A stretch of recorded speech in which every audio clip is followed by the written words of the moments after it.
Hola, bon dia, em dic Pol Domínguez i us presentaré el meu treball que titula Control de variables en el creixement del cafè. El meu treball s'ha dividit en una part teòrica i en una part pràctica. En la part teòrica del treball em dedicaré a explicar què és el cafè, les seves característiques, la seva microbiologia, l'origen, etc. I després realitzaré la part pràctica, que s'ha tractat d'una sèrie d'experiments que més tard explicaré en què consisteix. El kefir és una beguda probiòtica de llet fermentada. Què vol dir que sigui una beguda probiòtica? Vol dir que és una beguda susceptible a fer-nos millorar la nostra salut intestinal. A més, aquesta fermentació és produïda pels grànuls de kefir, que són com unes esferes, que més tard ensenyaré i explicaré, i quan es situen sobre la llet, fermenten. I obtenim la llet kefirada, que és la beguda que nosaltres ens podem beure després. L'origen del kefir se situa a les muntanyes del Caucas. Les tribus nòmades es passaven el kefir de generació en generació, i tindre kefir a casa era significant de ser una família rica i poderosa. A més, la paraula concreta deriva del turc keyf i significa sensació de benestar que un obté després de prendre's el kefir. Al nostre bol hi ha tres tipus de kefir: el kefir d'aigua i el kefir de llet. Com podeu observar, tenen els grànuls que he comentat. El d'aigua i el de llet més o menys són similars, els d'aigua són una mica més transparents. I finalment tenim el kefir de te, que es diferencia per no tenir grànuls i tenir una capa gelatinosa, com podeu observar a la fotografia. La composició del kefir, la seva microbiologia, es tracta del grànul, és el kefirà. El kefirà és la part, el perímetre de l'esfera, com si diguéssim. Aquest perímetre és una matriu de polisacàrids. Aquests polisacàrids són monosacàrids units, com per exemple podrien ser glucoses units, i el que fa és delimitar el grànul de kefir, per tant protegeix de l'exterior. I a més, a l'interior seu hi ha algunes proteïnes, aminoàcids, glúcids, que ajuden a viure els bacteris i llevats, que són els que estan a l'interior del grànul fent una relació simbiòtica. Els bacteris són organismes unicel·lulars procariotes, vol dir que no són com les nostres cèl·lules, sinó que no tenen embolcall nuclear, no tenen nuclis, sinó tenen el seu ADN dissolt en el citoplasma, evidentment sintetitzarà les seves pròpies proteïnes, tenen flagel, tenen membrana interna i membrana externa, i els bacteris són molt importants en el nostre món, ja que realitzen cicles com el nitrogen, que vol dir que quan nosaltres morim renoven els àtoms i els tornen a l'ecosistema. Els bacteris, al ser un grup tan divers, s'alimenten de tantes maneres que és impossible dir tots els tipus. Per exemple, hi ha bacteris que necessiten la llum del sol per viure, hi ha altres que no necessiten oxigen, altres que necessiten oxigen, altres que poden triar utilitzar-lo o no, depenent. I finalment tenim els llevats, que els llevats són fongs unicel·lulars, una mica més desenvolupats que els bacteris, necessiten unes condicions molt estrictes per viure, com una temperatura entre uns 20 i 25 graus, un pH de 4, tenint en compte que el pH és una escala que va de molt àcid a molt bàsic i té 14 punts, per tant és un pH bastant àcid. I els llevats en el nostre món s'utilitzen principalment per a algunes fermentacions importants, com la del pa, la del vi, la cervesa, etc. La fermentació de la llet que du a terme el grànul pot ser làctica o alcohòlica. Com he dit abans, al ser els bacteris i llevats un grup tan extens, no podem determinar que tots els bacteris facin la fermentació làctica i que tots els llevats facin la fermentació alcohòlica, però per simplificar direm que sí. La fermentació làctica i alcohòlica només es diferencien al final, en l'últim pas. Fermentant un sucre, o sigui una glucosa, es pot aconseguir energia i aliment. Per començar, aquesta glucosa es dividirà en dues molècules petites que s'anomenaran piruvats. Aquests piruvats passaran a àcid làctic o lactat, en el cas que sigui fermentació làctica, i passaran a etanol o alcohol en el cas que sigui fermentació alcohòlica. En aquest últim pas, a més d'obtenir lactat o alcohol, obtindrem l'energia. La simbiòtica, com us anava dient, és una relació de mutu benefici entre dos individus. Un exemple clar perquè ho enteneu seria el peix pallasso i l'anèmona. El peix pallasso crida l'atenció de les preses cap a l'anèmona i l'anèmona li dona refugi al peix pallasso. Evidentment, les toxines de l'anèmona no li afecten al peix. I per relacionar entre bacteris i llevats també ja existeix relacions simbiòtiques. Un exemple seria, per exemple, que els llevats, si tenen oxigen, no fermenten, i el que fan els bacteris és inhibir la presència d'oxigen per tal que els llevats puguin fermentar i per tant obtenir benefici comú. Després els bacteris fan altres coses que ajuden als llevats. Els efectes saludables del kefir, com he dit abans, que és un probiòtic, són aquests, principalment. Propietats antibacterianes són que el kefir, si te'l prens, Teòricament no t'infectaràs gaire com si no te'l prenguessis. Un experiment realitzat pel doctor Sacconi demostra que introduint grànuls a la dieta de les gallines i més tard infectant-los amb un bacteri patogen, com la salmonel·la, va observar que cap de les gallines va arribar a experimentar la infecció. A les propietats immunològiques i antitumorals, per exemple, realitzat pel doctor Scioni, va donar aliment a les ratolins, va donar grans de quefis als ratolins i els va infectar amb cèl·lules canceroses i va observar que la meitat no van arribar a desenvolupar el possible càncer. Finalment, els efectes en el colesterol, direm que el colesterol és un lípid que trobem a les nostres membranes cel·lulars. És un component indispensable per viure, però el problema és que al tenir-hi molt pot sortir de les membranes i tapar els vasos sanguinis, i això és un problema. El que fa a la llet kefirada és principalment redueix l'àcid biliar de la sang i obliga el fetge a fabricar-ne més utilitzant el colesterol sobrat. Aquí tenim una taula que podem observar la informació nutricional del kefir, que vol dir en 100 mil·litres de llet kefirada que tenim, per exemple, en comparació amb la llet sencera, la llet desnatada i el iogurt. Aquí he volgut destacar sobretot les quilocalories, que observem que la llet kefirada en té menys que la llet sencera, i per exemple els glúcids, o sigui el sucre, que en té molts menys que la llet desnatada i la llet sencera. Aquí explicaré la part pràctica, ha sigut la part més interessant del treball. Aquí m'he dedicat a realitzar experiments per determinar la velocitat de creixement del kefir en diferents variables que era controlant. El material utilitzat ha sigut molt senzill, per tant ho he pogut realitzar a casa amb tota tranquil·litat. Una proveta, un embut, 4 pots de iogurt idèntics per respectar les variables i no produir errors, un colador, balança electrònica i el programa utilitzat per realitzar els gràfics i les estadístiques ha sigut l'Excel. El procediment experimental ha sigut també molt senzill. Em dedicava principalment, tenia 4 pots de iogurt, introduïa 10 grams de kefirs passats a la balança electrònica en cada pot i afegia 50 mil·litres de llet amb una proveta. Després de 2 dies, o sigui, si per exemple em tocava fer un experiment controlant la llum, posava el kefir a la nevera, a la llum, sense presència de llum, i al cap de 2 dies tornava a pesar i anotava el resultat. Els experiments realitzats han sigut quantitat de greix, llum, temperatura i tipus de llet. Aquesta ha sigut la variable independent, vol dir la variable que he controlat jo. Els experiments que m'han semblat que serien més interessants. I després observem que hi ha la variable dependent, que és la que depèn del que he triat, que és la massa de kefir. El primer experiment va ser la quantitat de greix i la hipòtesi inicial era que quan més greix a la llet, més ràpid creixeria la massa de kefir. Aquesta hipòtesi ha estat acertada. Tot i així no he sabut observar per què, ja que tècnicament els bacteris tant els llevats fermenten sucres i no greixos. Tot i així, una possible hipòtesi meva seria que després d'haver fermentat tot el sucre a la llet haguessin poder fermentar greixos, tot i que no se sap. Aquí vaig tenir un petit problema al principi del treball, no sabia si ajustar la regressió lineal o exponencial. A la regressió lineal de la gràfica em va donar el coeficient de determinació, que és aquest número d'aquí, sobre 1, un 0,98, per tant era molt correcte. Tot i així vaig observar estudis de bacteris i llevats i vaig observar, fer recerca, que el creixement tècnicament d'un bacteri ha de ser exponencial. Per tant, vaig intentar ajustar els meus experiments a la corba exponencial i vaig veure que el coeficient de determinació també era bastant prou bo, com per donar-lo com a pànic. Per tant, a partir d'aquí ja ho vaig fer tot exponencial. Una altra variable a estudiar ha sigut la llum. La hipòtesi inicial era que quan més llum, més ràpid creixeria la massa de kefir. I la hipòtesi ha estat rebutjada, ja que no té res a veure i la llum no influencia.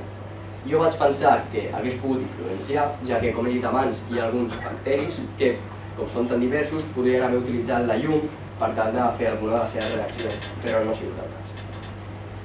Una altra variable experimental ha sigut la temperatura. Aquest experiment ha sigut el que m'ha donat més diferent entre un i l'altre, entre temperatura ambient a uns 20-25 graus i entre temperatura a dintre la nevera, que eren uns 4 graus.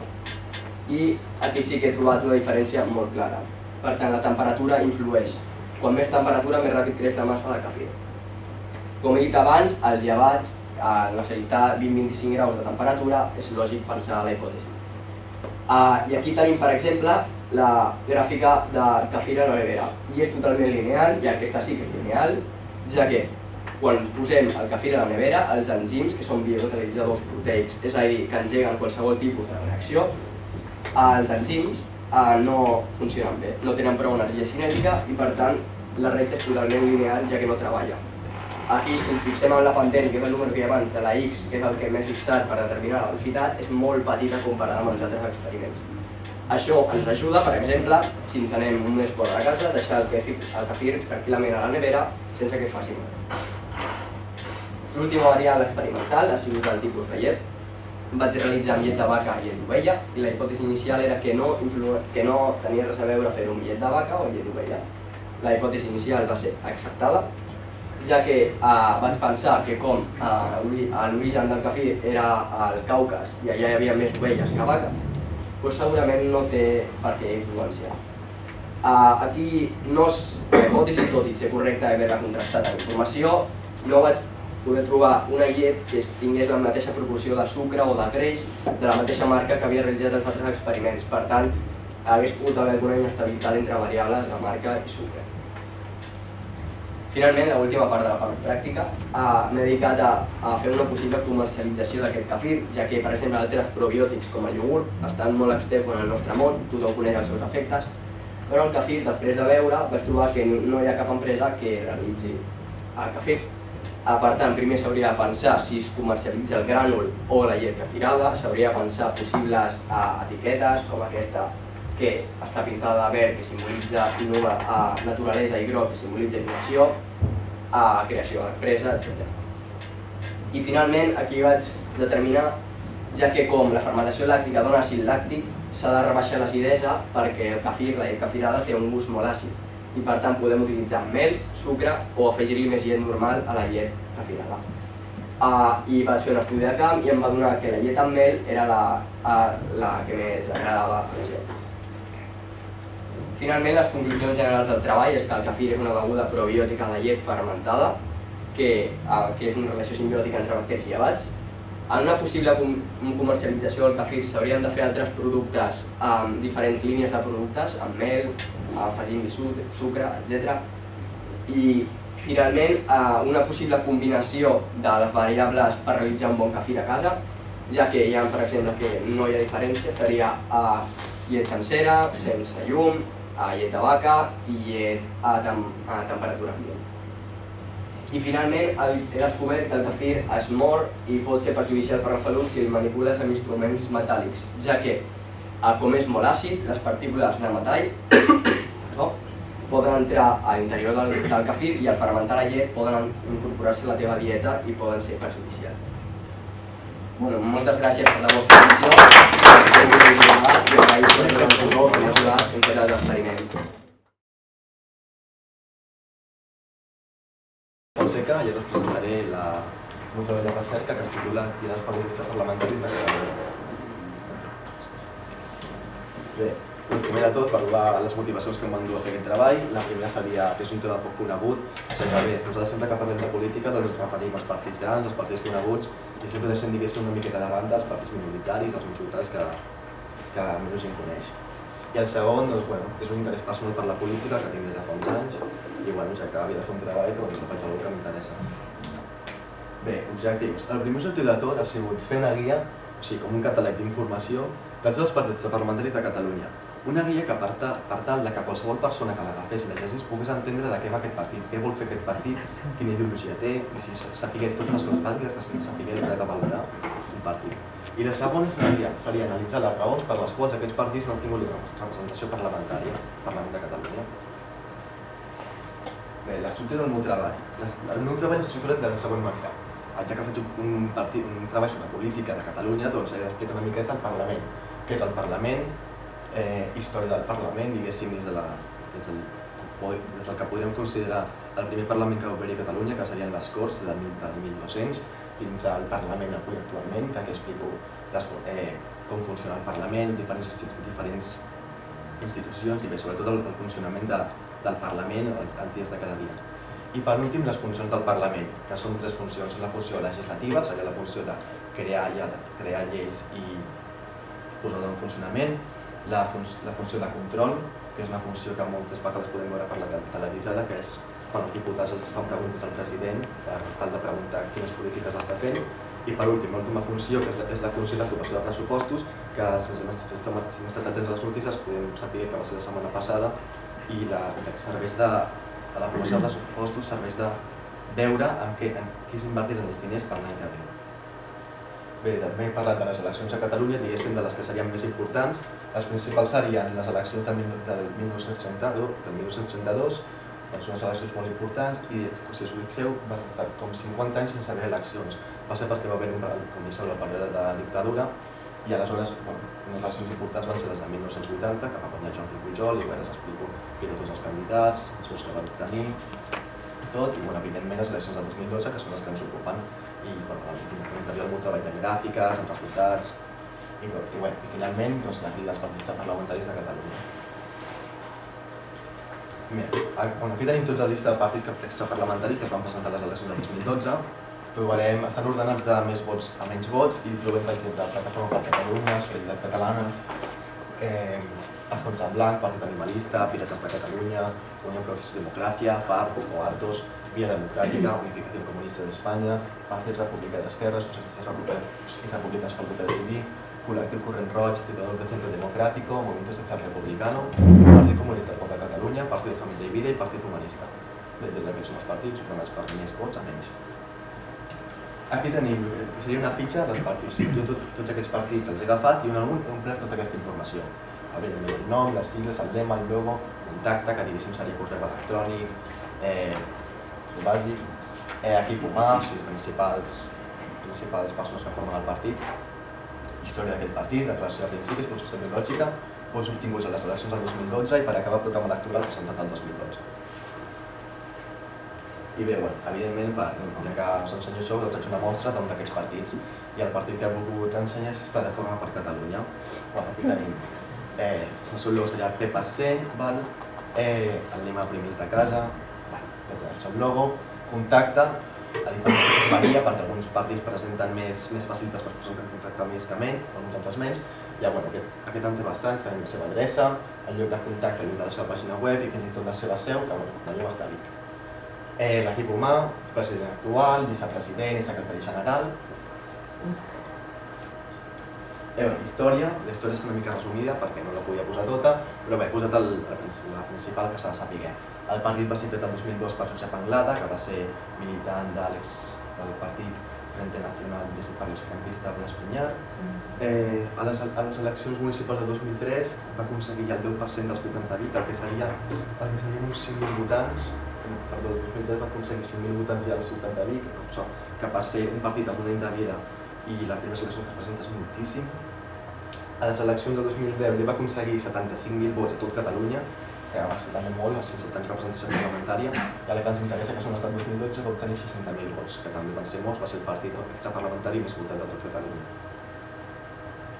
La declaració de principis, com segueix, això ha estat extret de la seva pàgina web, el que ells ens diuen que són els principis bàsics. Plataforma per Catalunya és un partit polític català dedicat a l'innovador, democràtic, social i solidari. Plataforma per Catalunya no és de dretes ni d'esquerres, això segons ells. És la plataforma del sentit comú i el servei del ciutadà. La Plataforma per Catalunya és la plataforma de tots els ciutadans que no se senten representats pels actuals partits polítics i que lluita contra la immigració il·legal, la delinqüència i la programació social. I per últim, diu que lluita per una Catalunya on els ciutadans i ciutadanes siguin els verdaders protagonistes. La posició ideològica, que tenim aquí, extrema dreta, xenofòbia, islamofòbia, populisme, regionalisme. Els vots que va aconseguir els endavant, i aquest seria el link del seu programa electoral, que el trobem a internet. Les conclusions. He dividit les conclusions del meu treball en dos parts, les conclusions genèriques i les conclusions específiques, que ara les explicaré. Conclusions genèriques. Abans de tot dir que són les conclusions de per què els partits han obtingut la representació al Parlament.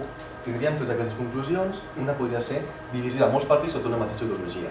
Ens trobem molts partits, per exemple, de caire comunista, que a l'haver-hi tants partits sota aquesta mateixa ideologia, els vots es dispersen molt i la idea, o sigui, la ideologia no agafa força a Catalunya. Poca implantació territorial, són partits, per exemple, que tan sols reben vots a una circumscripció de Catalunya, aleshores això ja els afecta molt i el no rebre vots a la circumscripció de Barcelona ja és una cosa que afecta molts dels partits. També s'ho explicaré més detalladament. Extremisme, molts partits ho trobarem, tenen idees molt extremistes i potser El votant català actualment a Catalunya està buscant un partit més moderat, sense idees tan radicals. Després, causa de poca importància actual, hi ha alguns partits que tenen alguns punts centrats molt en causes que poden ser més de segon pla, no se centren tant en temes importants com seria l'atur, la crisi, la corrupció, i se centren més en causes que són importants però que actualment a la població tenen més en segon terme. I per últim, poca militància i afiliació. Al ser partits tan minoritaris, sovint passa que els afiliats són els creadors mateixos del partit i tenen molts pocs simpatitzants. I ara més, que hi ha aquest temps de crisi, s'ha de recordar que per ser militant i afiliat s'ha de pagar uns diners a aquest partit. I clar, en aquests temps de crisi molta gent s'ha desafiliat de partits i això encara ha perjudicat més aquests partits petits. Bé, les conclusions específiques. Cadascun d'aquests partits presenta unes característiques que podem explicar els motius pels quals aquest partit no ha hagut de representació parlamentària. I ara, partit a partit, anirem veient per què no ha tingut representació. Per exemple, Plataforma. Plataforma és un partit molt extremista, que vol fer plataforma musicalment amb la immigració i de manera molt radical. I bé, diguéssim que també ha tingut moltes polèmiques, com per exemple alguns anuncis una mica que han ofès a la població, i també, per exemple, ha tingut una famosa polèmica que el exlíder Josep Anglada un dia anava pel carrer, li van dir feixista i ell, en comptes de fer com qualsevol altre polític i seguir caminant, doncs va anar a pagar la persona aquesta. I són aquests tipus de coses que fan que aquest partit ja la població agafi una mala vista d'aquests tipus de partits, d'aquestes accions que fan. Solidaritat Catalana per la Independència, és un partit conegut, encara que és parlamentari, però diguéssim que té una ideologia bastant compartida amb altres partits grans de Catalunya, com podria ser, per exemple, Esquerra Republicana. Al ser un partit que té una curta trajectòria política i també una ideologia tan semblant a un altre gran partit com és Esquerra, fa que poder el votant es decanti més a votar un partit que té una carrera política més llarga que un partit nou, simplement per confiança. Els Cons en Blanc. Els Cons en Blanc és un partit molt peculiar que té un únic punt al seu programa electoral i simbòlic. El seu punt és obtenir representació al Parlament i aleshores, en comptes de fer com tots els partits d'un escó l'ocupi, seria deixar aquest escó en blanc, com diu el seu nom. D'aquesta manera, segons ells, representarien a la gent que no se sent representar per cap altre partit. Ideològicament, diguéssim que és un bon motiu simbòlic i revolucionari que fa que la resta de la classe política se'n doni compte del descontentament de la població, però políticament no pot donar cap solució perquè no tenen cap pes en les seves propostes electorals. Bé, Partit Animalista contra el maltractament animal. Bé, aquest partit, com ja sabreu, basa el seu punt principal en la defensa dels drets dels animals. És una cosa que està molt bé, que la població catalana comparteix, però actualment, més en aquest temps de crisi, tantes dificultats, al tenir un punt tan preocupat amb els animals, diguéssim que la gent prefereix votar un partit que es preocupi més pel benestar de la població i de temes com podrien ser l'ocupació, la crisi. I bueno, també el que diem també és un partit completament molt ecologista i també hi ha partits com per exemple Iniciativa, que té un partit més gran ecologista, que també supleix aquesta demanda de vots del partit ecologista. I bueno, bé, Pietes de Catalunya. També és un partit curiós, que té un punt principal que és la llibertat d'internet a la xarxa. El mateix que passa pràcticament amb Pagno, o sigui, és un partit que defensa una cosa que és important també, però que actualment, per la situació política i econòmica que tenim, no agafa força, no agafa la força i els votants. UPyD. El primer que s'ha de dir d'aquest partit és que és un partit que no s'ha pogut entrar bé als votants de Catalunya, ja que hi ha altres partits que tenen una ideologia semblant, com podria ser Ciutadans, però que han sabut entrar més bé als votants de Catalunya, però UPyD no s'ha pogut entrar, perquè si ens fixem, el Parlament de Madrid té bastanta representació i a Catalunya no té representació. Bé, com he dit, ideologia molt semblant amb altres partits i això és molt important. Hi ha uns problemes interns. Des de la creació, cal dir que la seva líder Rosa Díez ha tingut, diguéssim, una direcció molt autoritària i ha format part d'alguns escàndols com de fer fora a simpatitzants simplement per no compartir algunes idees que tenien amb ella. I bueno, això també fa que sigui el partit. Parts, quartos. Bàsicament aquest és més que no és tant un partit, sinó que és una plataforma ciutadana. I bé, el que s'ha de dir d'aquest és que tenen un discurs molt populista i que això, diguéssim que hi ha un punt que la gent ja se n'adona i deixa de fer aquest tipus de candidatures tan populistes. Bé, Via Democràtica. És un partit també molt extremista. Per fer-vos una idea us dic que és un partit com Plataforma per Catalunya, bàsicament perquè és una escissió d'aquest partit. O sigui, Via Democràtica està format per exmembres de Plataforma per Catalunya que van deixar el partit per discrepàncies amb el líder i van crear aquest partit, però bàsicament la ideologia és la mateixa. I només van presentar la circumscripció de Barcelona. Això va ser una cosa que em va perjudicar molt perquè només van aconseguir vots a la que és Barcelona. La resta de Catalunya no van aconseguir cap vot. Comencem amb els partits comunistes. Ideologia molt minoritària que actualment a Catalunya són maoistes, leninistes i marxistes. O sigui, és una ideologia actualment bastant minoritària a Catalunya. Ha estat fins i tot acusat de ser una secta, aquest partit, per els seus ideals i per els seus actes. I, això és molt important. Té una ideologia compartida amb la resta de partits comunistes de Catalunya. És el que he dit abans, ideologies compartides. Al haver-hi partits amb ideologies tan compartides, els vots de la gent comunista es dissol i aleshores el comunisme perd força. I això ho veurem amb la resta de tots els partits comunistes que ara veurem a continuació.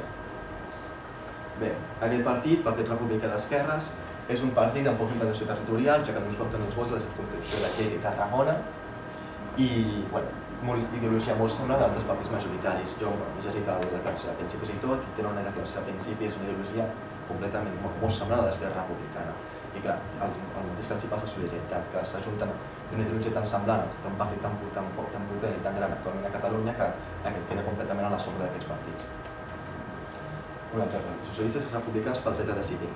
Aquest partit té una ideologia compartida amb tots els partits. Passa el mateix que tots els partits comunistes, que la seva ideologia, aquest problema que he dit abans, i això, poca implantació territorial, ja que només va obtenir vots a la circumscripció de Tarragona, en concret 73 vots. Aquest va ser l'últim partit minoritari en obtenir vots, l'últim partit extraparlamentari en obtenir vots. Perquè a partir d'aquests de tots els partits que venen ara, una cosa que va passar va ser que no va obtenir... Aquest partit, no és el que li diré, partit comunista, com tots els partits comunistes, i això, també, com altres partits, abundants problemes interns des de la seva fundació, perquè inicialment aquest partit estava ajuntat amb Unificació Comunista d'Espanya, però es van separar també. I també té alguns problemes interns i això són coses que afecten. Bé, Ciutadans del Frente Democrático. Aquest partit, per començar, no va obtenir els avals necessaris ni per presentar-se a les eleccions. Els avals eren 5.700 firmes i alguns partits no les van poder presentar perquè no van tenir suficient temps ni firmes. I la ideologia és molt semblant a altres partits majoritaris com Ciutadans, per exemple. Tenen una ideologia molt semblant. Això fa també que quedin a la sombra amb altres partits tan grans com Ciutadans. Movimiento Social Republicano. Bé, també és un partit molt extremista, d'ideologia neofeixista, a la vegada que nacional bolxevic. A veure, és una ideologia com molt... és una contradicció, diguéssim, ideològica, però és la ideologia que té aquesta gent. Ha estat acusat de tenir relació amb bandes neonazis, conjuntament amb la banda Blut and Honor, una banda anglesa, que actualment ha estat il·legalitzada per pertinença d'armes i apologia al nazisme. I aquest partit tampoc va tenir els avals necessaris per presentar-se a les eleccions del 2012. Partit Comunista del Poble de Catalunya, doncs bé, el mateix que he dit abans, la ideologia comunista és una ideologia poc compartida actualment a Catalunya i molt dividida, i també pot tenir els avals necessaris per presentar-se a les eleccions de 2012. Paz, Família i Vida, diguéssim que és un partit antiabortista i reivindica inscriure l'homosexualitat, cosa que fa que hi ha una gran part de la població de Catalunya ja no doni la seva simpatia per aquests termes, diguéssim, per aquestes accions, i igualment que els altres partits tampoc van tenir els avals per presentar-se a les eleccions del 2012. I ja per acabar, el Partit Humanista, el seu punt principal es basa en el benestar de l'ésser humà, és una miqueta utòpic, podríem dir, i igualment, com altres partits, tampoc van tenir els avals necessaris per presentar-se a les eleccions del 2012. Bé, això és tot. Gràcies per la vostra atenció.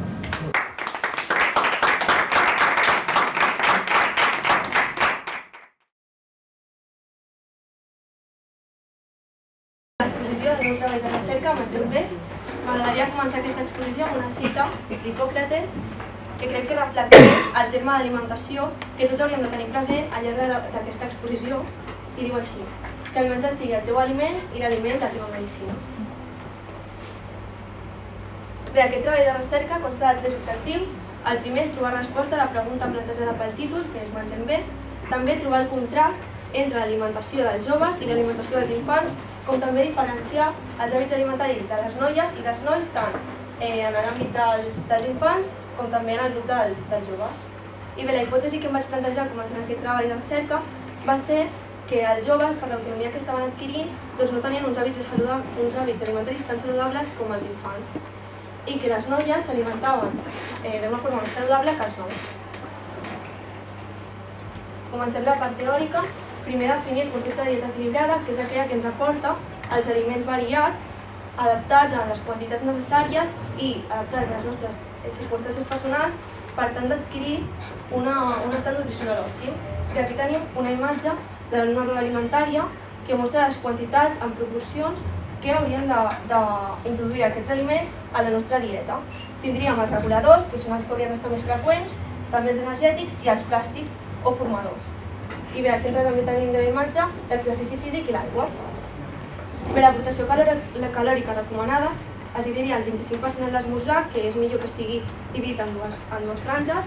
El primer amb més aportació calòrica, 35% al dinar, 15% al berenar i 25% al sopar. Llavors, si ens aportem a la imatge, veiem que hi ha uns dibuixos que estan més petits i estan cap al centre de la roda, tant en els energètics com els plàstics. Aquests són els aliments que els podem introduir a la dieta, però han de ser introduïts en casos excepcionals. I bé, dic que la dieta equilibrada sempre va acompanyada d'una vida activa. Llavors, hi ha persones que per les seves circumstàncies personals no poden dur a terme aquest tipus de dieta al peu de la lletra, com són les persones que tenen certes malalties, com poden ser les cardiovasculars o la diabetis, persones de la tercera edat, nens que tenen entre els 0 i els 3 anys, persones que estan embarassades, també el cas de persones que tenen intoleràncies o al·lèrgies, com pot ser la intolerància al gluten, després les persones vegetarianes i també els esportistes. Llavors, l'índex de massa corporal és un càlcul que es fa per saber si el pes d'una persona està adequat a la seva alçada i al seu sexe. Es calcula fent el pes de la persona en quilograms i la seva alçada en metres al quadrat. Llavors, aquesta fórmula és aplicable a persones majors de 18 anys. Jo és cert que a la part pràctica l'he utilitzat per persones de 17 anys, però és una aproximació i és bastant acertada. Llavors, l'IMC, la classificació és la següent d'aquesta taula. Destacar que la desnutrició es considera per sota d'un valor de 16,5, el pes insuficient entre 16,5 i 18,5 i l'adequat entre 18,5 i el 24,9. I a partir d'aquest valor ja vindria el sobrepès en diversos graus i l'obesitat en diversos tipus. Llavors, comencem la dieta equilibrada per a infants. Dic que en aquesta etapa són els nens adquireixen els hàbits alimentaris, per tant és bo que a casa se'ls eduqui correctament perquè adoptin uns hàbits alimentaris saludables. I dic que és bo acostumar els nens a fer 5 àpats al dia, sent el segon esmorzar i el berenar els de menor aportació calòrica. Llavors, l'esmorzar principal ha d'incloure mínimament una fruita, un cereal i un làctic. I el segon esmorzar, i el berenar també, es recomana que es vagi variant, pot ser una fruita, un làctic, un petit entrepà, fruits secs. Llavors, recomanacions generals també es poden aplicar als joves, seria beure aigua al llarg de tot el dia, acostumar els nens a dur una vida activa, evitar la brioixeria industrial, com també les fredes fregides, les xocolatines. Tot això també recomana que un dels àpats sigui en família, que si el nen segueix algun tipus de dieta, aquesta estigui seguida per un endocrí en el cas dels nens, és a dir, per un especialista, i també moderar el consum de carn i fomentar el consum de peix. Llavors també recomana cuinar sa, sobretot els menjars a la planxa i no els fregits. Hi ha recomanacions específiques, destacar que cal prendre llet i làctics de diari, 3 peces diàries de fruita, 2 racions diàries de verdures, i després també destacar, com podem veure, que hi ha 4 racions de peix a la setmana i 3 racions de carn a la setmana. Per tant, més peix que carn. Llavors comencem la dieta equilibrada per joves. Dic que en l'etapa de l'adolescència hi ha diversos canvis emocionals, socials i fisiològics i aquests canvis requereixen que la nostra dieta, la dieta dels joves, s'incorporin els nutrients necessaris perquè aquests canvis es facin correctament. Llavors, les recomanacions dietètiques són diferents en funció del sexe. Per què? Doncs perquè les noies d'adolescència comencen abans que les nois i a més els canvis fisiològics són diferents. També cal dir que és en aquesta edat quan comencen a adquirir una certa autonomia els joves i a més es comencen a preocupar per la imatge corporal. Llavors, mals hàbits alimentaris dels joves, sobretot que salten algun dels àpats, dels 5 àpats, en concret l'esmorzar, que mengen en llocs de menjar ràpid, que prenen grans quantitats d'alcohol, sobretot en festes, i consumeixen dolços i aliments alts en greixos i fan dietes restrictives, sobretot empesos per anuncis publicitaris o modes. Bé, aquí comença ja la part pràctica del treball, que un cop jo crec que ja he introduït la part teòrica s'entendrà millor les preguntes que he fet i tot. I bé, dir que consisteix en dues enquestes, una per nens de 5è de primària, de les quals n'he rebut 94 enquestes contestades, 43 són de nens i 51 de noies, i després també una enquesta per joves que tenen entre 16 i 19 anys. He rebut 100, 59 i 59. Llavors us ensenyo una mica les preguntes que he fet a les enquestes. Aquesta seria per als nens de 5è de primària i aquesta seria per als joves. Llavors el jurat aquí els deixo les enquestes contestades, excepte 38 que estan fetes per internet i no les he pogut portar, i després també les diverses versions que he anat fent, fins a obtenir aquestes definitives. Llavors, com podeu veure, són moltes les preguntes que he realitzat i, per tant, és la part del treball que més temps m'ha portat, sobretot en el sentit d'analitzar-les i agrupar totes les respostes en un conjunt. Aquesta és l'altra part. Com podeu veure, també una taula amb diferents aliments, com peixos, proteïnes, verdures. I bé, els resultats. N'he escollit uns quants perquè en tenia molts i he destacat de l'esmorzar dues gràfiques que esmorzen a casa. Podem veure que les persones que han contestat que no mengen res, sobretot són els joves, en concret les noies. Després, dir que, com hem dit, l'esmorzar principal ha de portar un làctic, un cereal i una fruita. I com tots podem veure, els làctics del cereal molt bé, però la fruita queda com a segon pla, no? Després estaria un aspecte positiu, que el consum de dolços, olis i greixos és bastant baix i que els sucs naturals es consumeixen més que no pas les begudes ensucrades. Llavors també us dic, ja perquè ho tingueu clar, que la llegenda sempre serà la mateixa, nens en blau, nenes en taronja, infants gris, nois en groc, nois en vermell i joves en verd. Llavors, què esmorzen a l'hora del pati? Tornem a veure que en els carrers destaquen els joves, ara aquí ja són més els nois que les noies, i després dic una altra vegada la fruita queda en un segon pla, després parlaré dels infants, i que els cereals, incloent també l'entrepà que també porta pa, per tant no és un cereal, torna a destacar. Llavors sí que és cert que la fruita en els infants es dispara una mica i això és un aspecte positiu pels infants, igual que l'aigua. Veiem que en els infants es dispara una mica. El consum de dolços també és minoritari i bé, el suc envasat destaca una mica les noies, però comparat amb els cereals, doncs tampoc té gaire importància. Bé, dels hàbits alimentaris, destacar aquest hàbit alimentari, que és beure aigua, més aigua que refrescos, és un hàbit alimentari essencial. I bé, podem veure que sí que els percentatges són molt bons, però cal tenir en compte que és considerable el percentatge de nens, d'infants i de joves, que prenen més refrescos que aigua. En quant a la resposta, mengen més carn que peix, veiem aquí 73% dels infants, 79% dels joves, que mengen més carn que peix. Això és un hàbit que no està ben assolit. Haurien de menjar més peix que carn, no és saludable menjar tanta carn. I destacar també que aquí el sexe masculí el que té aquest hàbit menys saludable. Llavors, si tenen làctics a diari, aquí podem veure que els infants tenen el mateix percentatge i és més elevat que no pas els dels joves. Aquí en aquest cas destaquen les noies per no tenir aquest hàbit tan assolit. Si mengen fruita a diari, bé, aquí podem veure una altra vegada que són les noies les que tenen aquest hàbit més assolit i una altra vegada els infants el tenen més assolit que els joves. Si mengen verdura a diari, aquí es pot veure una mancança d'un hàbit alimentari que hauria d'estar present en tots i que realment s'ha vist aquí que els percentatges no són molt alts, per tant és una mancança. I és un mal hàbit que tenim tots. I destacar una altra vegada que els infants mengen més verdura que no pas els joves. I aquí caldria destacar el percentatge de nois.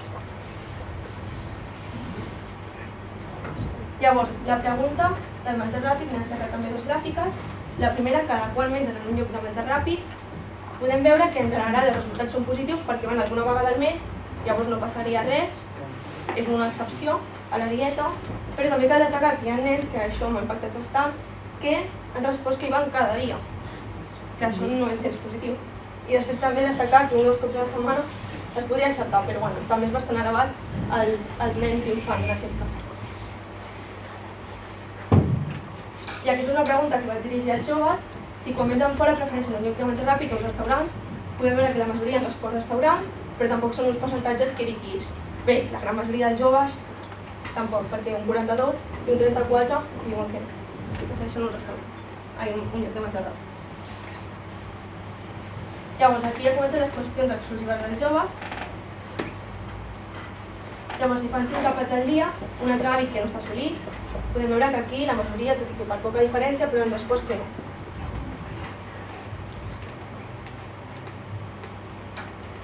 Llavors, cada quan es pesa, aquí podem veure, si sumem tots els percentatges de les noies que han respost entre més d'un cop al dia i un cop al mes, és major al de gairebé mai. I després estarien els nois, que veiem que aquí el percentatge és més elevat en gairebé mai. Llavors, si segueixen algun tipus de dieta, podem veure que les noies segueixen més dietes que no pas els nois, però també cal veure el tipus de dieta que segueixen aquestes noies. Llavors ja vaig preguntar per quin motiu segueixes la dieta, no?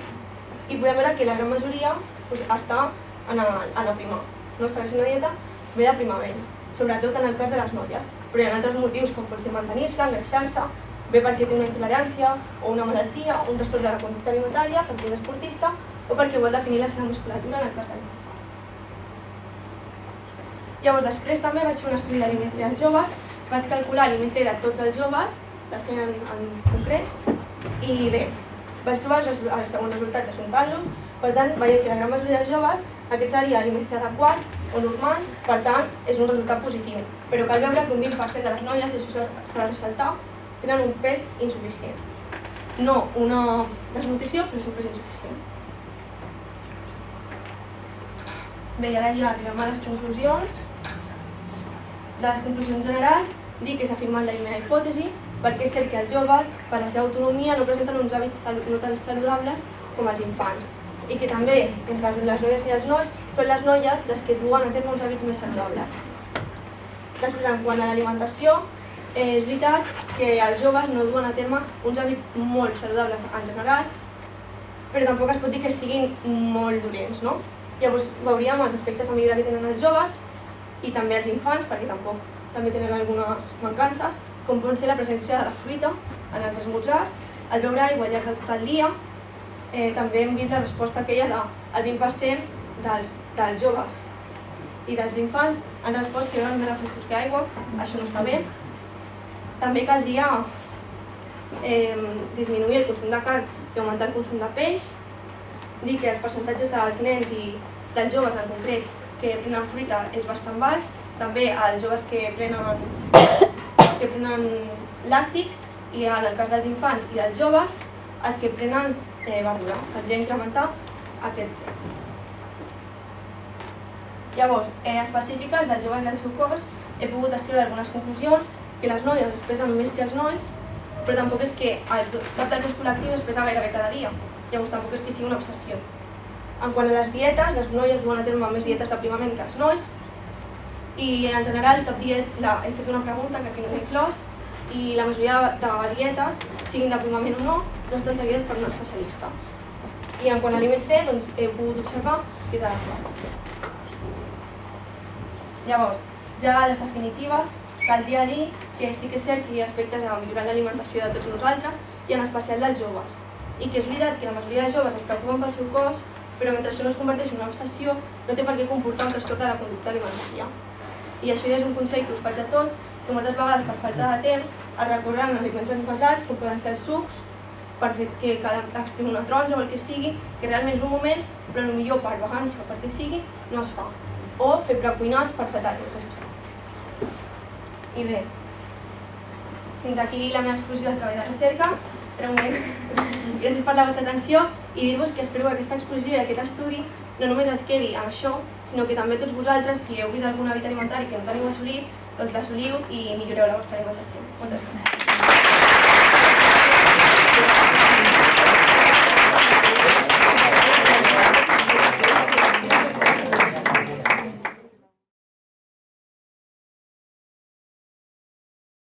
Vale, buenos días a todo el mundo. Hoy os hablaré de las células fotoeléctricas. Yo soy David García, para los que no me conozcan. Y bien, ¿qué son las células fotoeléctricas?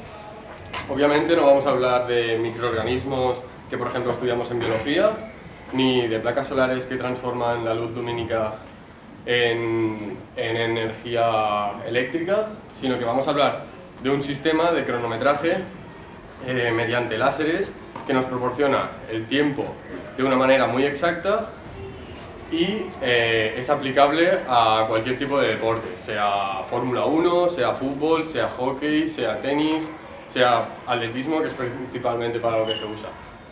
Bien, dicho esto, ¿cómo funciona?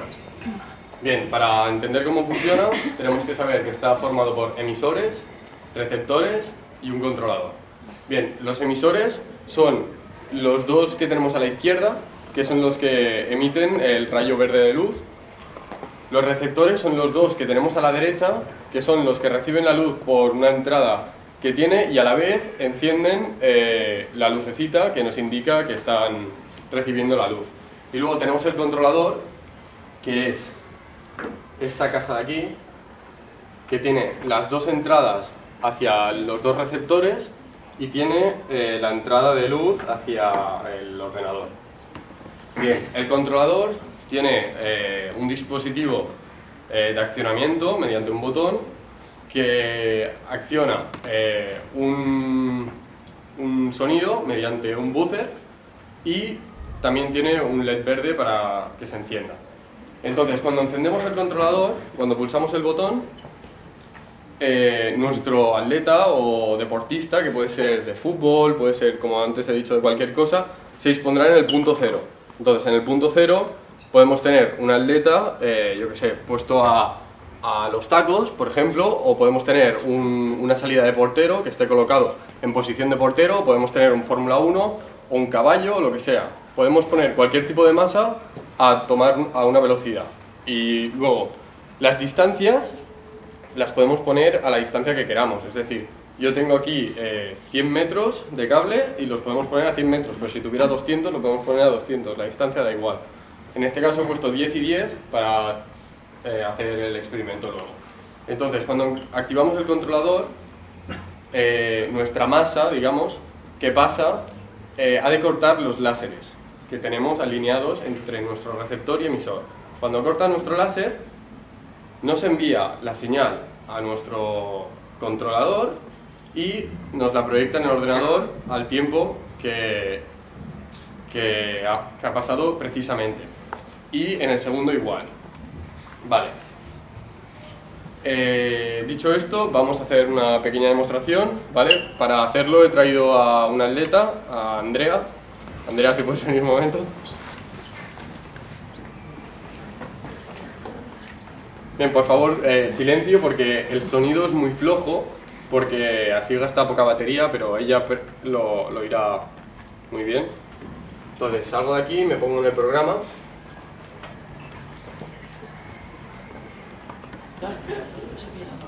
Te diré listos y el sonido, ¿vale?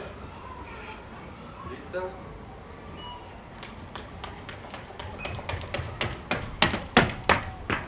Vemos el tiempo 1 y 2. Justo cuando pasa por los láseres nos da el 1 y el 2.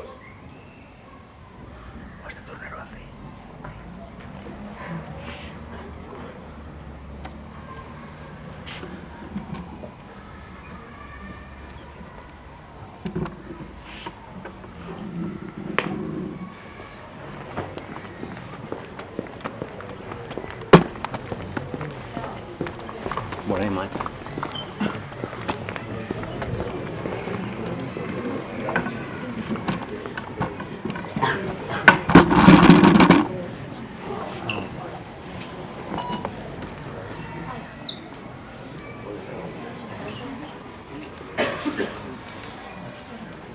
Un momento.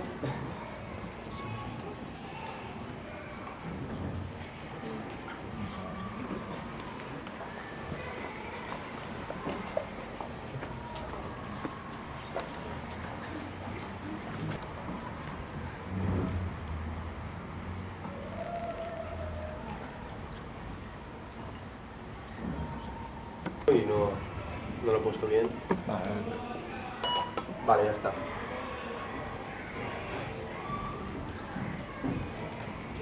¿Sí? Vale. Andrea, si puedes venir otra vez. Sí, ya está.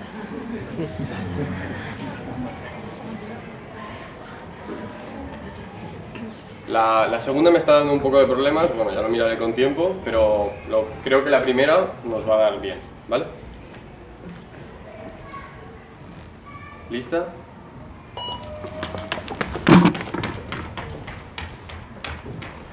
Vale, en este caso nos ha dado el 1, que ha sido 2 segundos, 0,083, y el segundo, como he dicho, pues no está bien calibrado y solo nos ha dado el mismo repetido.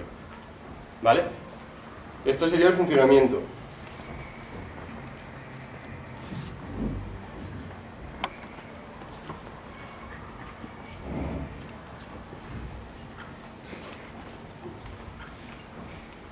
Vale.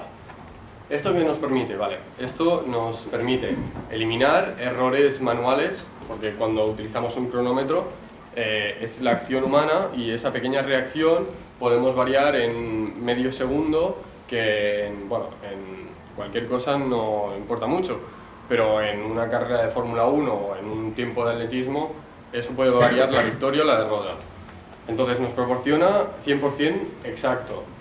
Es transportable porque mediante estos trípodes lo podemos coger y transportar a otro sitio, y es rápido de montar relativamente si con un grupo de 5 o 6 personas se monta en 5 minutos.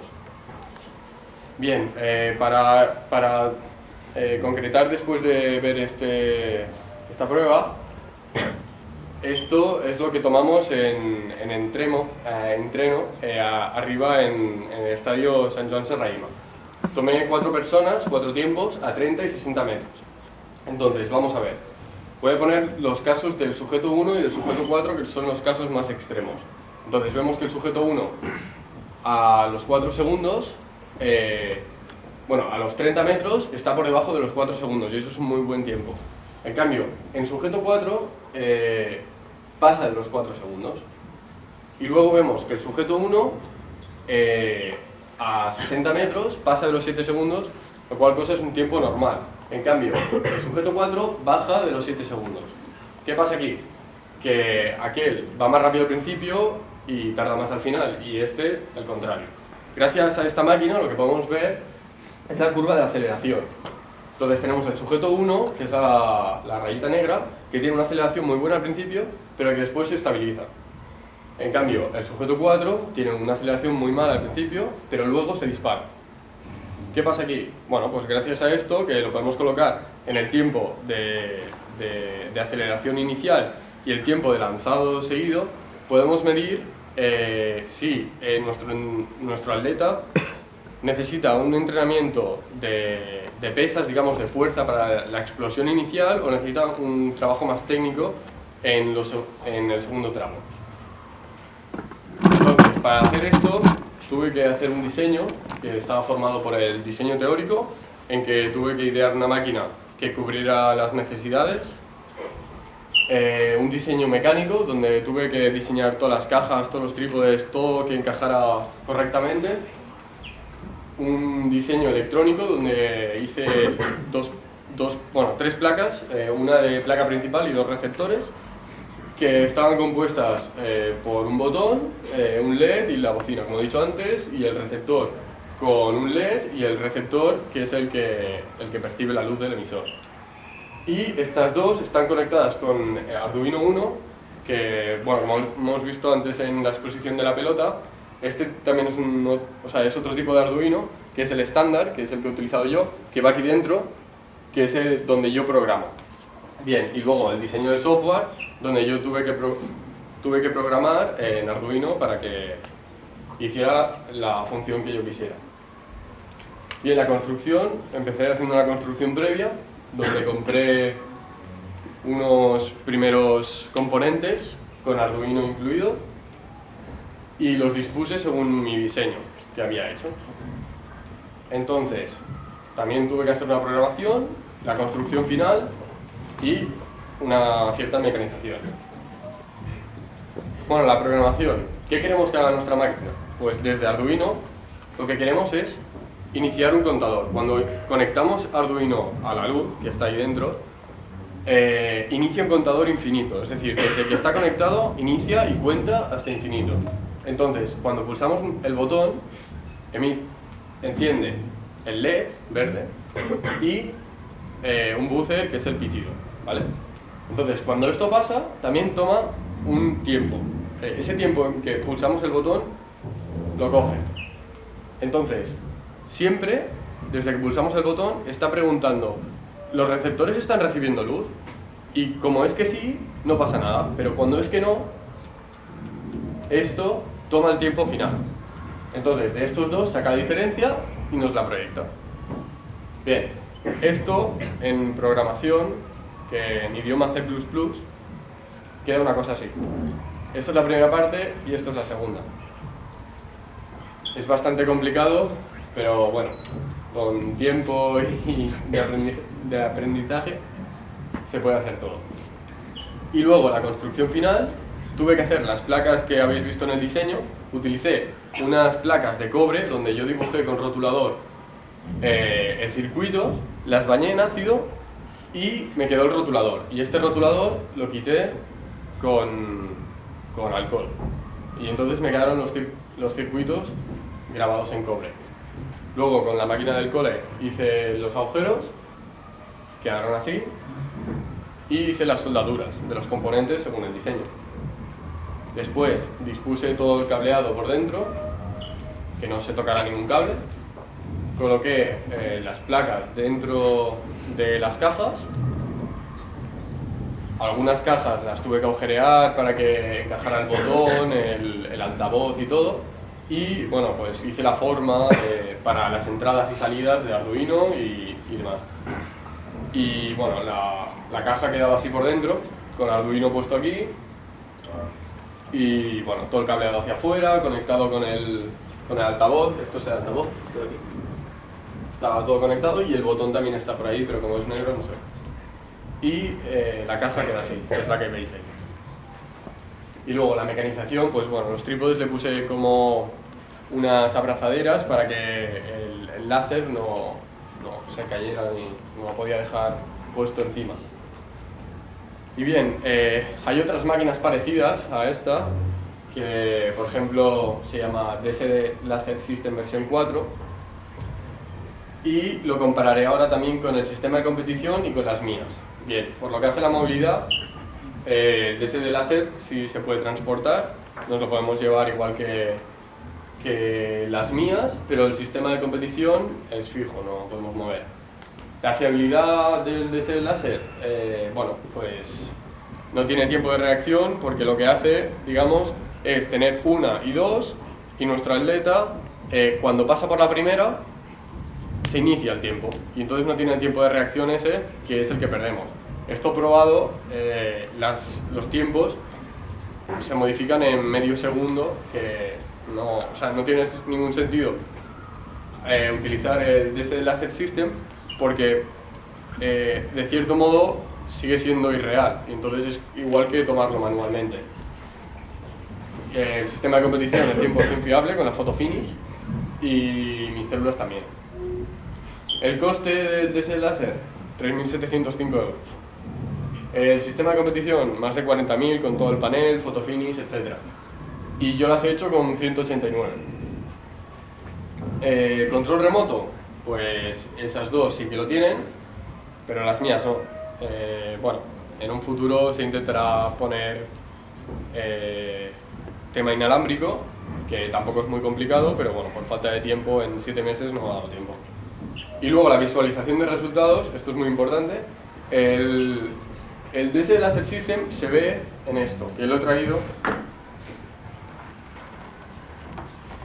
Esto es el mando controlador de la máquina esta que se vende a 3.700 €. Y también se puede ver en el ordenador, igual que las mías, y el sistema de competición también. Lo que yo he hecho, para no tener que usar esto y tener que estar así, con un montón de teclas, es hacerlo en el teléfono móvil. Me he descargado una app y podemos ver la pantalla donde nos da los tiempos simplemente con el móvil, así, y ya está. Y no hace falta tener un cacharro tan grande sin necesidad alguna. Bien. Y luego, conclusiones. Bueno, pues que ha acabado la construcción. El diseño responde a la necesidad. Por lo tanto, ha habido una buena planificación. Funciona efectivamente, pero bueno, con mucho tiempo. Y actualmente se está usando, aquí ya he dicho, en Serraima, el estadio que hay ahí al lado de Lluís Companys, y en un futuro se seguirá usando. ¿Líneas de futuro? Bueno, pues como he dicho, se puede mejorar para ponerlo inalámbricamente y también lo podríamos hacer impermeable. Por los días de lluvia también se podría intentar corregir que, bueno, cuando es lógico que cualquier máquina, si la ponemos a de lluvia, pues se estropea. Y luego pues se podría complementar con algunos inventos tecnológicos aplicados al deporte, que bueno, ya tengo algunos en la cabeza, para hacer en algún futuro. Y decir que esta máquina ya no es mía, porque la vendí ayer al club, a la Agrupación Atlética de Cataluña, por 400 euros y bueno, nada, que supongo que hoy me la han prestado y ya está. Hasta aquí mi trabajo y gracias.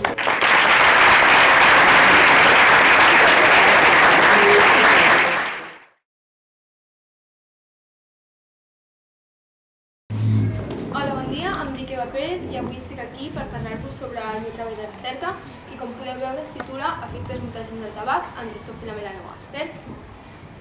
Bé, doncs espero que gaudiu molt de la meva exposició i que el tema us resulti molt interessant. Dividiré la meva exposició en diverses parts. La primera part serà introductòria i us explicaré quins han estat els objectius del meu treball i la hipòtesi de la qual he partit. En la segona part us explicaré el meu experiment, que és el que he fet per assolir els meus objectius, i finalment les conclusions que n'he extret. Bé, doncs comencem. Aquest treball va estar realitzat amb la finalitat de determinar la possible existència de tòxics del tabac en Drosophila melanogaster. Per aquells que no ho sapigueu, la Drosophila melanogaster és col·loquialment anomenada mosca de fruita. Això és degut a que en condicions salvatges s'alimenta de fruites en procés de fermentació. Bé, retornant als objectius, primerament es volia determinar si els tòxics del tabac afectaven en el desenvolupament embrionari i, en cas afirmatiu, veure a més si provocava alteracions genètiques. La hipòtesi de la qual vaig partir declarava totes dues premisses, és a dir, que tant afectaven el desenvolupament embrionari com alterava l'ADN. Per fer-ho, com ja he dit abans, es va procedir a fer un seguit d'experiments. Bé, vaig dividir el meu treball en dues parts, una part introductòria on tractava els temes de mosca de fruita, tabac i genètica, i una part pràctica que constava d'un disseny experimental i un mètode i resultats. Bé, pel que fa a la part teòrica, la mosca de fruita, suposo que no sabreu que és un organisme model, molt empleat en investigació i recerca biomèdica. Això és degut a diversos motius, principalment. En primer lloc, té un cicle vital molt curt, relativament curt, que dura al voltant d'uns 10 dies de temperatura ambient. A més, el seu ADN va ser seqüenciat l'any 2000, genera una gran quantitat de descendència i, a més, el seu reduït tamany facilita molt la tasca en un laboratori. La part de morfologia que més ens va ocupar pel que fa a aquest treball va ser aprendre a diferenciar entre mascles i femelles. Aquí teniu un seguit de fotografies que ho reflecteixen prou bé. Com podeu observar, la diferència principal resideix en la mida i en l'abdomen. Pel que fa a la femella, és una mica més gran que el mascle i, parlant de l'abdomen, podem dir que és una mica més allargat i té unes barres pigmentades. En canvi, el mascle té l'abdomen més arrodonit i tot ell està pigmentat. Aquí teniu dues fotografies fetes per mi d'una femella i un mascle. Bé, com ja he dit abans, té un cicle relativament curt, al voltant d'uns 10 dies de temperatura ambient i consta de 4 fases.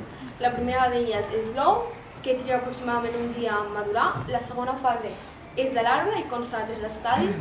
En aquesta fase, la funció principal és buscar aliment i, finalment, un lloc sec on poder pupar, que és la segona fase.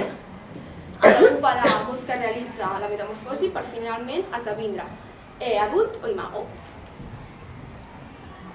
Bé, pel que fa al tabac, suposo que tots en coneixereu la nocivitat, però dit i així us donaré un seguit de dades que vaig considerar curioses. Bé, un estudi de Queensland i Harvard van dir que al voltant d'uns 5 milions de persones moren a l'any a causa del tabaquisme. Un estudi de l'OMS estima que al voltant del 50% de persones que ha fumat al llarg de la seva vida acaben morint per una malaltia relacionada amb el tabaquisme.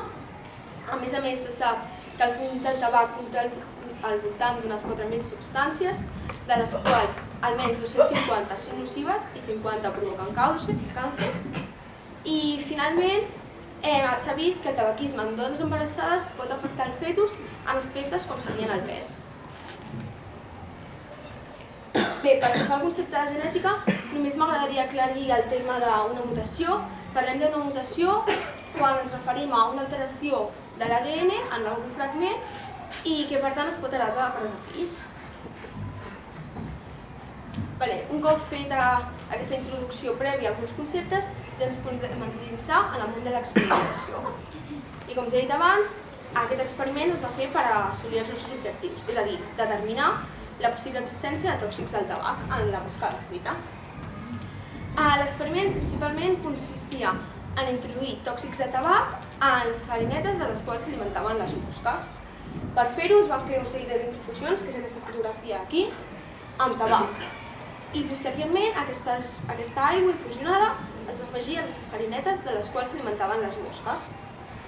Es va decidir treballar amb tabac fumat i sense fumar, ja que en la combustió del tabac es generen substàncies que no es troben en el tabac sense fumar. I a més, també es va decidir treballar amb dues dosis, ja que no se sabia fins a quin punt seria massa fins al punt de mortal o massa poc fins al punt que no se li notessin els efectes. A més, també es va fer un medi de cultiu control per tal de comprovar que si presentaven algun tipus de malformació realment estiguessin degudes als tòxics que nosaltres els hem afegit i no pas a algun altre agent extern. De cada medi de cultius es van fer 4 rèpliques i a cada pot s'hi van introduir 10 individus. Bé, doncs a partir d'aquest punt l'experiment podria prendre diferents camins. El que es volia veure és si la generació crescuda en un medi de cultiu en presència de tòxics de tabac presentava algun tipus de malformació o que com a mínim la poguéssim observar. Podria ser que veiéssim algun tipus de malformació, aleshores procediria a un segon experiment per veure si aquestes malformacions també havien afectat l'ADN i en cas que no observéssim cap malformació podria estar degut a 3 causes. Podria ser que realment el tabac no provoca cap efecte en Drosophila melanogaster, podria ser que s'hi ha introduït poca dosi o finalment podria ser que les malformacions són internes i com no se'ns poden després d'estudi, doncs no les detectíssim. Bé, així doncs vaig començar el meu experiment amb un conjunt de mosques que vam anomenar P i aquestes van ser introduïdes en un medi de cultiu en presència de tòxics de tabac per donar lloc a la generació F1. És a dir, anomenem generació F1 el conjunt de mosques crescudes en un medi de cultiu en presència de tòxics de tabac i per tant la que el seu desenvolupament embrionari ha tingut lloc al tabac. Aquests són els resultats que vam obtindre. Vam obtindre 17 mosques malformades en el pot de més tabac fumat, 16 en el de tabac fumat, 7 en el de més tabac i 1 en el de tabac i 4 en el pot de control. El que es va fer va ser procedir a col·locar-les en nous medis de cultiu, però aquest cop amb absència de tòxics de tabac, és a dir, medis de cultiu control. I aquí s'inicia la segona part de l'experiment, és a dir, el segon creuament, que consistia bàsicament en creuar les mosques malformades en medis de cultiu control. I aquestes són les que ens dirien si realment les alteracions eren només pel que fa al desenvolupament embrionari o també eren genètiques. Bé, el segon creuament. Es van obtindre 4 mosques malformades de 65 de les descendents del medi de cultiu de més tabac fumat, 2 de 26 del medi de cultiu de tabac fumat i 0 de 4 de les descendents de tabac i molt tabac sense fumar. Pel que fa a les mosques control, he de dir que van morir totes, eren 4 individus i no va sobreviure en cap. És possible que fos per la feblesa en les ales o simplement que tants pocs individus fes que no es reproduïssin. Bé, cal dir que totes les malformacions seguien uns patrons, que són els que podeu veure en pantalla. El que es va fer va ser agafar un individu control, que és la primera fotografia, i es va comparar amb els altres individus per saber quins presentaven malformacions. La primera fotografia mostra l'anomalia més comuna i que es va donar a la majoria dels individus i està caracteritzada per tenir, l'individu està caracteritzat per tenir les dues ales enfosquides, una mica perpendiculars al cos i arrugades. La malformació representada per l'individu 7 es caracteritzava per tenir una de les dues ales arrugades i finalment la malformació menys comuna és la de l'individu número 6, que estava caracteritzada per tenir les dues ales arrugades. Bé, a partir d'aquest experiment es van poder extreure un seguit de conclusions que ara us explicaré. Cal dir que a partir d'aquest experiment se'n poden extreure dades qualitatives, però en cap cas es poden extreure dades estadísticament significatives, ja que per fer-ho s'hauria de treballar amb un major nombre d'individus i rèpliques. Però tot i així es pot afirmar que els tòxics de tabac fumat afecten el desenvolupament embrionari de Drosophila melanogaster. És cert que es van trobar 4 individus anòmals en el pot control, però tenint en compte que la diferència entre el nombre d'individus control i el nombre d'individus de tabac fumat és tan evident, 17-4, tot i així podem afirmar que el tabac fumat provoca malformacions. Pel que fa al tabac sense fumar, realment no podem confirmar la seva nocivitat o que afectin el desenvolupament embrionari, ja que la diferència entre el nombre d'individus anòmals trobats en el tabac sense fumar i en el pot de control és mínim, 4-7. També es pot afirmar que els tòxics de tabac fumat han alterat el DNA. Això es va veure en grau a les mosques anòmales amb lleis de cultiu lliures de tòxics. Es creu que el tabac afecta en tots els casos per igual, l'única diferència resideix en el tros de l'ADN on afecta. És a dir, és possible que en algun cas afectés un fragment d'ADN que codifiqués la seva musculatura. En aquest cas, i com ja he dit abans, no el podríem detectar, ja que no es disposen d'estris d'estudi. Finalment, m'agradaria concloure la meva exposició fent una petita reflexió basada en un paral·lelisme, i és que hem vist la quantitat de malformacions i efectes que tenen els tòxics del tabac en la Drosophila melanogaster, però cal tenir en compte que nosaltres, els éssers humans, no distem tant d'aquests animals. I bé, amb això dir-vos que moltes gràcies per assistir, gràcies per la vostra atenció i espero que...